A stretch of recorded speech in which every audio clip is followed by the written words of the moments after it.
80 degrees. A lot of people looking forward to that. All right, in this week's segment of Ask the Vet, it can be difficult for pet parents to detect signs that a pet might just be aging or if they may have a more serious illness. Joining us this morning to differentiate the two, Dr. Christian Broadhurst from the Clay Humane Society. Good morning to you, sir. Morning. Thanks for having me on this morning. So a lot of people deal with it, and we don't look forward to it, seeing our four-legged friends getting older. They age before our eyes sometimes. But the question is it just them getting older, or is it something that needs to be treated and that can be treated? And that's a difficult question because a lot of the signs of aging can mimic the signs of disease. So if your dog is getting elderly and getting slow, is it slow because, we're getting arthritic and old, or is it slow because we have some kind of metabolic disease going on? So the couple of things we look at certainly is activity and appetite. We want to make sure that your dog is getting a little bit of activity. Any major decreases in activity that are unexplained, we certainly are a bit concerned about.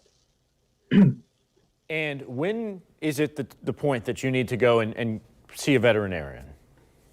Well, if you have anything that you're dramatically concerned with, you're really suspect that, my dog hasn't changed appetite, but also we're dropping lots and lots of weight, or we have uncontrollable pain, because a little bit of arthritic pain is to be expected. But if you have pain that can't be controlled with your pet's pain medication, then at that point, it's certainly time to pursue care. I mean, we'd always rather see you too much than too little. Mm-hmm. When you go to the pet store or even the grocery store, you'll see certain products that are tailored towards older animals, older pets.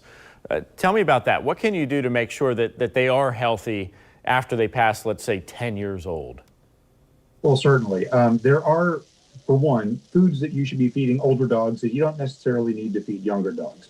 Foods that are geared more towards kidney health and more towards lower protein that you're not building muscle when you're over 10 years old. You're trying to just maintain muscle mass.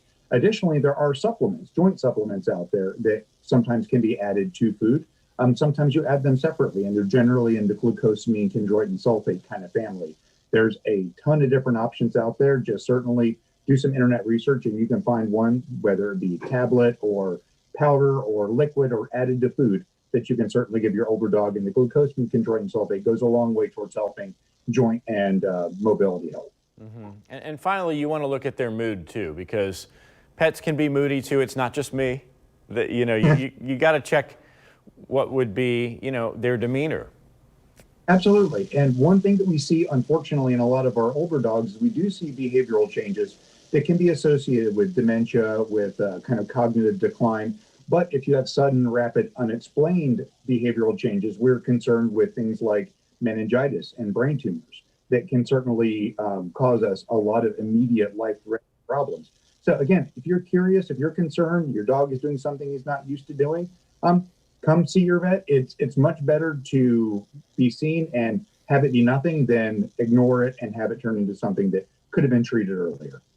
All right, Dr. Christian Broadhurst from Clay Humane, the website clayhumane.org. We appreciate you, my friend. Thank you very much. Have a good one.